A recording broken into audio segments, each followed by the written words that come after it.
Hello दोस्तों, कैसे हो? आशा करता हूँ आप सभी ठीक होंगे। तो मैं आपके साथ आज एक बहुत ही महत्वपूर्ण जो टॉपिक है वो जो डिस्कस करने जा रहा हूँ, जो कि इकोनॉमिक प्लानिंग इन इंडिया, जो कि इंडियन इकोनॉमी का एक जो महत्वपूर्ण जो टॉपिक है वो माना जाता है।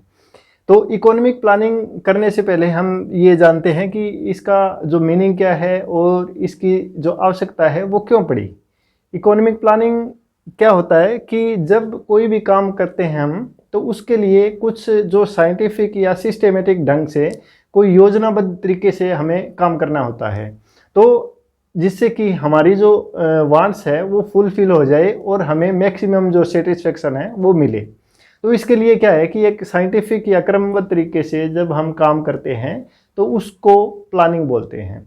और जब ये जो प्लानिंग है वो एक इकोनॉमी के अंदर जो इसके जो रिसोर्सेज है, लिमिटेड रिसोर्सेज है, उनके द्वारा जब अपनी जो एक इकोनॉमी की वांट्स है, अनलिमिटेड वांट्स को फुलफिल करने की कोशिश की जाती है और उनसे मैक्सिमम जो यूटिलाइजेशन है करने की कोशिश की जाती है, तो उसी को ही जो इकोनॉमिक प्लानिंग कहा जाता है। तो अब हम करते हैं कि जो इकोनॉमिक प्लानिंग है वो उसकी आवश्यकता है वो क्यों पड़ी। तो उसकी आवश्यकता है वो 1930 के अंदर जो ग्रेट डिप्रेशन वर्ल्ड के अंदर आया था, तो उसके कारण क्या हुआ कि जो कैपिटलिज्म का कॉन्सेप्ट था वो उस टाइम फेल हो गया। और वो फेल होने के कारण जो मार्केटिंग जो तंत्र था वो ही अपना काम जो है अच्छे तरीके से नहीं कर पाया और जो प्लानिंग की ज़रूरत पड़ी। तो ये सबसे पहले 1928 के अंदर यूएसएसआर ने जो इकोनॉमिक प्लानिंग है वो अपनाया था और इसी को ही देखकर जो इंडिया ने उसको फॉलो किया और जो इकोनॉमिक प्लानिंग है जो इंडिया के अंदर लागू किया गया। अब हम करते हैं कि जो इकोनॉमिक प्लानिंग है उसके कितने टाइप होते हैं। तो ये मेन जो प्लानिंग के टाइप है वो हम करते हैं कि इकोनॉमी है वो किस टाइप की जो प्लानिंग है वो कर सकती है। तो सबसे पहले क्या है कि इंडिकेटिव प्लानिंग। इंडिकेटिव प्लानिंग क्या होता है कि ये फ्लेक्सिबल इन नेचर होता है, कि फ्लेक्सिबल इन नेचर की government act as a facilitator, कि ये जो स्टेट्स होते हैं उनके एक जो है उनको या फिर जो प्राइवेट लोग हैं उनके इन्वेस्टमेंट को बढ़ाने के लिए या फिर अपना स्टेट के अंदर योगदान देने के लिए प्रोत्साहित करती है। और ये एक जो है एक मीडिएटर का या फिर उनको इनकरेज करने की जो है कोशिश करता है, जिससे कि क्या है कि जो प्राइवेट लोग हैं या फिर जो स्टेट्स हैं वो अपना योगदान एक इकोनॉमी के अंदर दे सके। तो ये एक मिक्स्ड जो इकोनॉमी है वहाँ पर इस टाइप की जो है पाई जाती है। सेकंड नंबर पे आता है इम्परेटिव प्लानिंग। तो इसको क्या है कि सेंट्रलाइज्ड जो प्लानिंग है वो भी बोला जाता है। इसको सेंट्रलाइज्ड प्लानिंग क्यों बोलते हैं? क्योंकि जो भी काम होता है एक जो है प्लानिंग अथॉरिटी होती है जो कि डायरेक्शन देती है या फिर कमांड करती है किसी भी काम को। जो भी इकोनॉमिक एक्टिविटी होगी इकोनॉमी के अंदर वो जो प्लानिंग अथॉरिटी है वही डायरेक्ट करेगी और वही कमांड देगी लोगों को, भाई ये चीज़ है इस टाइप से करनी है। और क्या है कि ये किस टाइप की इकोनॉमी होगी, ये सोशलिस्टिक जो इकोनॉमी होगी वहाँ पर इस टाइप के जो सेंट्रलाइज्ड प्लान या फिर एम्परेटिव जो प्लानिंग है वो की जाती है। अगर हम बात करें डिसेंट्रलाइज्ड प्लानिंग की, तो उसमें क्या होता है कि जो प्राइवेट लोग हैं और जो गवर्नमेंट है वो मिलकर काम करती है और वहाँ नीचे से ऊपर की ओर जो है जो काम है वो किया जाता है और उसको जो मैक्सिमम बेनिफिट है वो टिकल डाउन जो थ्योरी है उसके अकॉर्डिंग जो नीचे तबके के लोग हैं, जो गरीब लोग हैं या फिर जो लो इनकम वाले जो फैमिलीज हैं उनको मैक्सिमम बेनिफिट देने की जो है कोशिश की जाती है। पर्सपेक्टिव प्लानिंग, जिसको कि क्या है कि लॉन्ग टर्म जो प्लानिंग है वो भी बोला जाता है। तो ये लॉन्ग टर्म प्लानिंग क्या होती है कि इसमें क्या होता है कि जो लॉन्ग टर्म जैसे कि 15 से 20 साल का जो एक कोई टारगेट है वो अचीव करने के लिए कोशिश की जाती है। और वो कोशिश है वो किसके थ्रू की जाएगी, या तो 5 ईयर प्लान के थ्रू या फिर एनुअल प्लान के थ्रू। एनुअल प्लान में 1 साल का टारगेट बनाया जाएगा, 5 साल में जो 5 ईयर प्लान है उसमें 5 साल का टारगेट। जो हमारी बजट सिस्टम है वो एनुअल जो प्लान है उसका सिस्टम का एक भाग है, जिसके अंदर क्या है कि एक साल के लिए टारगेट बनाया जाता है और उसको अचीव करने की कोशिश की जाती है। 5 ईयर प्लान में 5 सालों के लिए जो एक टारगेट है वो फिक्स किया जाता है और उसके बाद जो है उसी को ही आगे बढ़ाकर उसको 15 से 20 साल का एक बड़ा जो टारगेट है वो किया जाता है और उसको पूरा करने की कोशिश की जाती है। जो करंटली जो इंडिया के अंदर जो नीति आयोग है, national institution for transforming India जो आयोग है, उसने भी ये जो पर्सपेक्टिव जो प्लानिंग है या फिर लॉन्ग टर्म प्लानिंग है वो जो है लागू करती है। वो ये इसी के अकॉर्डिंग वो एक एनुअल प्लान बनाती है जिससे एक टारगेट होता है और फिर 5 ईयर प्लान में इस टाइप से 5 साल के लिए एक टारगेट बनाती है और फिर एक जो बड़ा टारगेट है जो कि फिक्स करती है 15 या 20 साल के लिए। उसके बाद है रोलिंग प्लान। बहुत ही इम्पोर्टेंट जो टर्म रोलिंग प्लान है और ये टर्म है जो काफ़ी बार जो है एग्जाम में पूछी जाती है और ये भी पूछा जाता है कि जो इंडियन इकोनॉमी के अंदर जो प्लानिंग हुई थी उसमें रोलिंग प्लान कब लागू किया गया। तो रोलिंग प्लान क्या होता है कि एवरी ईयर 3 न्यू प्लान जो है लेके आए जाते हैं। हर साल 3 नए plan, annual plan, fixed number of year 3 से 5 साल का प्लान और प्लान फॉर 15 to 20 ईयर्स। तो हम कह सकते हैं जो नीति आयोग है जो काम करती है वही उसको क्या है कि रोलिंग प्लान की जो है संज्ञा दी जाती है। और इसमें नो फिक्सेशन ऑफ डेट होती है कि कोई जो टारगेट है वो फिक्स कर लिया तो उसकी ये ज़रूरी नहीं है कि वो 1 साल के बाद या 5 साल के बाद पूरा हो जाएगा। 1 साल के बाद दोबारा नए सिरे से उसको शुरू कर दिया जाएगा। जो टर्म्स अपन ने टारगेट रखे थे अगर अचीव नहीं हुए तो उसको 0 मान के और दोबारा से उसको अचीव करने के लिए प्रयास है वो किए जाते हैं। और क्या होता है कि ये जो रोलिंग प्लान है वो इंडिया के अंदर इंट्रोड्यूस किया गया था जो भारतीय जनता पार्टी थी उसके द्वारा 1978 से 83 का जो 5 ईयर प्लान था वो जो है जनता पार्टी लेके आई थी और इसी जो रोलिंग प्लान है उसके बेस पे ये जो 5 ईयर प्लान बनाया गया था। लेकिन क्या हुआ कि जो जनता पार्टी थी 2 साल रहने के बाद वो जो है सत्ता से उतर गई और जो नई गवर्नमेंट आई उसने जो है रोलिंग प्लान को कैंसिल कर दिया। तो जो 1978 से लेकर 80 की 2 ईयर का जो गैप है वो इंडिया के अंदर जो रोलिंग प्लान के नाम से जाना जाता है। अगर हम बात करें फिक्स्ड प्लान, इसके अंदर फिक्स्ड प्लान के अंदर जो भी टर्म्स है या भी जो भी टारगेट होंगे वो फिक्स टाइम के लिए, अगर अचीव होंगे तो ठीक है, ना होंगे तो आगे फिर अदर जो है कोई प्रयास है वो किए जाएंगे। और ये जो फिक्स मान के चलता है, जैसे कि रोलिंग प्लान के अंदर कोई भी जो है टाइम का बाउंडेशन नहीं है, फिक्सेशन नहीं है। 1 साल के लिए, 5 साल के लिए और 20 साल के लिए वो टारगेट तो बनाते हैं लेकिन अगर पूरा नहीं होता तो उसको 0 लेवल से ही स्टार्ट कर देते हैं। लेकिन फिक्स्ड प्लान के अंदर जो है 0 से स्टार्ट है वो नहीं किया जाता। तो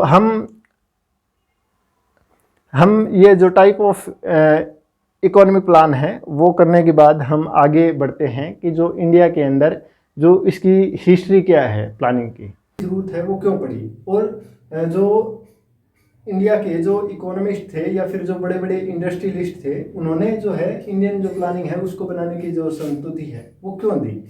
तो अगर हम बात करें कि जो इंडियन इकोनॉमी थी उसकी जो कंडीशन थी, जो कि ब्रिटिश जो ईरा था 200 साल तक जो ब्रिटिश लोगों ने जो राज किया, तो उस टाइम जो अपनी इकोनॉमी की हालत है वो बहुत ही जो है खस्ता हालत मैं कह सकता हूँ कि हो चुकी थी और यहाँ पर बहुत ज़्यादा जो है गरीबी की हालात थी, जो बेरोजगारी है बहुत ज़्यादा फैल चुकी थी, या फिर जो पर कैपिटा इनकम की बात करें, जो लिटरेसी रेट की बात करें, तो हर क्षेत्र में जो है पिछड़ा हुआ अपनी जो इकोनॉमी है वो हो चुकी थी। तो उससे उबारने के लिए जो इकोनॉमिस्ट थे या फिर जो बड़े इंडस्ट्रियलिस्ट थे उन्होंने अपने अपने जो विचार है और वो दिए कि कैसे अपने जो इंडियन इकोनॉमी है उसको आगे ले जाया जा सकता है, या फिर जो अंडर डेवलप्ड कंट्री है उससे अपन डेवलप की ओर कैसे जा सकते हैं।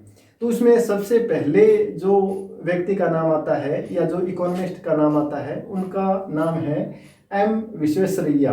तो उन्होंने एक प्लान की जो रिकमेंडेशन है वो की थी अपनी एक पुस्तक के अंदर, प्लान्ड इकोनॉमी फॉर इंडिया। तो वो उन्होंने 1934 के अंदर जो है अपनी बुक दी थी, और उनमें इस बुक में उन्होंने कहा था कि जो इंडियन इकोनॉमी है उसको कैसे आगे बढ़ाया जा सकता है, उसके बारे में जो प्लान है वो कैसे किया जाए। तो उन्होंने जो है 10 साल की जो प्लानिंग की जो रिकमेंडेशन है वो दी थी कि जो प्लानिंग है वो 10 ईयर के बेसिस पे होना चाहिए। और इस 10 ईयर के दौरान वो क्या करेंगे कि जो उनका आइडिया था कि जो भी पॉपुलेशन है इंडिया की, उनकी जो पर कैपिटा इनकम है उसको डबल करना, 10 साल में जो इनकम को डबल करना। तो ये एक उनकी रिकमेंडेशन थी। और दूसरा क्या था कि उनका ये फोकस था कि जो एग्रीकल्चर सेक्टर है और जो इंडस्ट्रियल सेक्टर है उनको पैरेलल लेके चले, कि जो दोनों की ग्रोथ है वो एक दूसरे से रिलेट हो और दोनों ही ग्रोथ करे और जो इकोनॉमी है वो आगे बढ़े। तो ये रिकमेंडेशन थी जो विश्वेश्वरैया की, उन्होंने अपनी जो बुक के अंदर जो है 1934 के अंदर जो है ये विचार है अपने दिए थे। उसके बाद 1934 के ही अंदर जो FICCI है वो एक जो फेडरेशन है, federation for Indian chamber of commerce industries, तो उन्होंने एक प्रपोजल है वो 1934 के अंदर दिया था। उसके अंदर उन्होंने क्या रिकमेंड किया था कि वो टू इन लेजिस फेयर पॉलिसी, कि जो लेजिस फेयर पॉलिसी है, जो क्लासिकल इकोनॉमिस्ट है उनका जो मत था कि लेजिस फेयर पॉलिसी है वो होनी चाहिए। तो लेजिस फेयर पॉलिसी के अंदर क्या होता है कि जो गवर्नमेंट का इंटरफेरेंस होता है वो मिनिमम होता है। तो उन्होंने कहा कि जो गवर्नमेंट का इंटरफेरेंस है वो होना चाहिए, क्योंकि 1930 से पहले जब जो क्लासिकल जो मत थे वो चलते थे, उनके विचार के अकॉर्डिंग ही जो लेजिस फेयर पॉलिसी है उसके तहत है जो इकोनॉमी का जो काम है वो किया जाता था। लेकिन जब जो कैपिटलिज्म का जो कॉन्सेप्ट था वो फेल हो गया जो महामंदी के कारण, तो जो 1934 के अंदर जो इस जो फेडरेशन है उन्होंने अपने रिकमेंडेशन दी और कि लेजिस फेयर पॉलिसी का अंत होना चाहिए और जो गवर्नमेंट को अपने इंटरफेरेंस है इकोनॉमी के अंदर वो निभाना चाहिए, क्योंकि जो गवर्नमेंट के इंटरफेरेंस के बिना जो है इकोनॉमी ग्रोथ नहीं कर सकती। और इन्होंने सबसे पहले जो प्लानिंग कमीशन, जो नेशनल प्लानिंग कमीशन है वो बनाने की जो मत है अपने, सबसे पहले इस जो फेडरेशन ने 1934 के अंदर दिए थे, भाई एक जो है प्लानिंग कमीशन होना चाहिए जिसके तहत वही जो प्लानिंग के बारे में जो अपने विचार है या फिर किस टाइप से जो प्लान है वो बनाना चाहिए और किस प्रकार इकोनॉमी को आगे बढ़ाना चाहिए।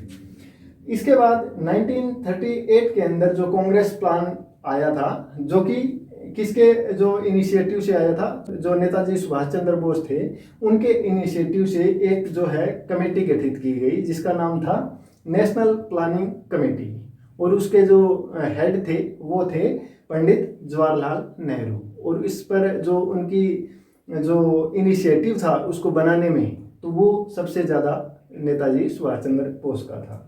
और इन्होंने जो भी अपने रिकमेंडेशन दी, लेकिन कुछ रिकमेंडेशन देने के बाद अपनी जो फाइनल रिपोर्ट है वो सबमिट है वो नहीं कर पाए, क्योंकि वर्ल्ड वार सेकेंड के कारण जो स्टार्ट हो गया। लेकिन बाद में उन्होंने 1949 के अंदर जो अपनी जो फाइनल रिपोर्ट है वो पब्लिश की थी।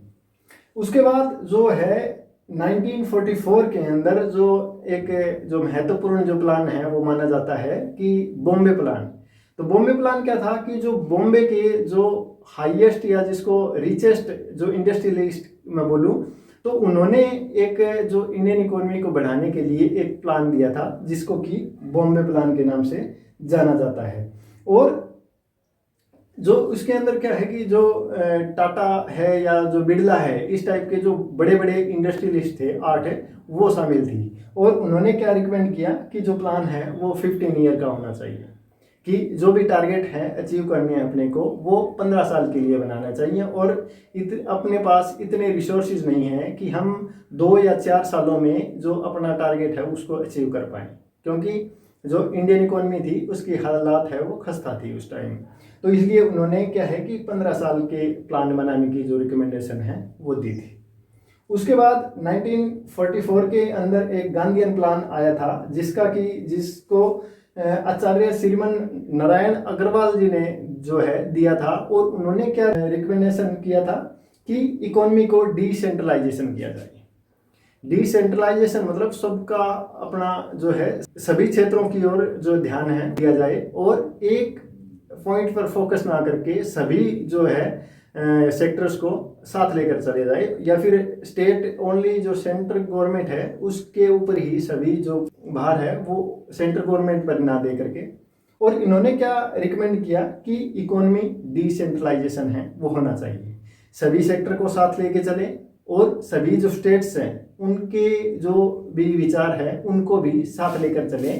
तो सेंट्रलाइजेशन से डिसेंट्रलाइजेशन का जो विचार है वो गांधीयन प्लान के अंदर जो आचार्य जी हैं उन्होंने दिया था। और उन्होंने क्या रिकमेंड किया था कि जो पिछड़ी हुई इकोनॉमी है उसको कैसे बाहर निकाला जा सकता है, या फिर कैसे डेवलप की ओर ले जाया जा सकता है। तो उस टाइम जो स्मॉल स्केल इंडस्ट्रीज थी या फिर जो कॉटेज इंडस्ट्री थी उनको साथ लेकर, या फिर उनको प्रोत्साहन देकर, या फिर उनको बढ़ाकर कि इंडियन इकोनॉमी को बढ़ाया जा सकता है, या फिर उसकी इनकम है उसको बढ़ाया जा सकता है। तो इन्होंने जोर दिया था जो स्मॉल स्केल इंडस्ट्रीज है, जो कॉटेज इंडस्ट्रीज है, जो छोटे छोटे घरों के अंदर बनी हुई थी और अपने रोजगार के जो काम है वो चला रही थी, तो उनको प्रोत्साहन है वो दिया जाए, जिसके कारण कि लोगों की आय बढ़े और प्रोडक्शन बढ़े और लोगों का जो स्टैंडर्ड ऑफ लिविंग है वो भी बढ़े। उसके बाद जो पीपल प्लान आया था 1945 के अंदर, जो कि एम.एन. रॉय ने दिया था, और उनकी रिकमेंडेशन थी कि जो प्लान है वो 10 ईयर का होना चाहिए, और जो एग्रीकल्चर है और जो इंडस्ट्री सेक्टर है उसका कॉम्बिनेशन या बैलेंस बनाकर जो है इकोनॉमी को आगे बढ़ाया जा सके या बढ़ाना चाहिए। उसके बाद 1950 के अंदर सर्वोदय प्लान आया था, जो कि जयप्रकाश नारायण जी ने दिया था, और जो स्मॉल स्केल इंडस्ट्री है उनको बढ़ाने के जो रिकमेंडेशन है इन्हीं की दी हुई है। और उन्होंने भी जो अपना गांधीयन प्लान है उसी की तरह डिसेंट्रलाइजेशन जो प्लान है वो बनाने की जो रिकमेंडेशन है वो दी थी। और इसमें से जो सर्वोदय प्लान है उसमें से कुछ पॉइंट है वो एज इट इज है वो यूज कर लिए गए थे जब प्लानिंग कमीशन है बना, और जब प्लानिंग है इंडिया के अंदर स्टार्ट हुई, तो कुछ पॉइंट एज इट इज हैं वो सर्वोदय प्लान से ले लिए गए थे। और उसके बाद 1950 के अंदर जो प्लानिंग कमीशन है वो बनाया गया कि सारा जो भार है कैसे प्लानिंग बनानी है, कितना किस सेक्टर के अंदर जो है उसको भार देना है, किस प्रकार जो है जो इनकम का बंटवारा करना है, या फिर कौन से टारगेट है वो अचीव करने हैं। तो सारा का सारा जो है ये काम करने के लिए प्लानिंग कमीशन 1950 के अंदर बनाया गया। और ये जो प्लानिंग कमीशन था उस टाइम उनके जो चेयरमैन थे, जो हेड थे, वो पंडित जवाहरलाल नेहरू थे, जो कि उस टाइम जो है प्रधानमंत्री थे। और ये जो प्लानिंग कमीशन था, अब तो था है क्योंकि इसकी जगह जो है नीति आयोग ने अब ले ली है। तो ये एक नॉन पॉलिटिकल और नॉन कॉन्स्टिट्यूशनल जो इंस्टीट्यूशन था, कि ये सिर्फ एक एडवाइजरी बॉडी है कि एक एडवाइस दे सकता है। एडवाइस है वो एक्सेप्ट करना रिजेक्ट करना जो है प्लानिंग कमीशन के हाथ में नहीं था। और अब 2015 के अंदर जो इसको चेंज करके इसकी जगह जो है नीति आयोग जो national institution for transforming India है उसने ले ली है, और वही जो है प्लानिंग की संतुति है वो देता है और रिकमेंडेशन करता है भी किस प्रकार इकोनॉमी को बढ़ाया जाए और कौन से टारगेट है वो अचीव किए जाए। तो इसी से रिलेटेड जो है एक एनडीसी है जो 1952 के अंदर जो है बनाया गया।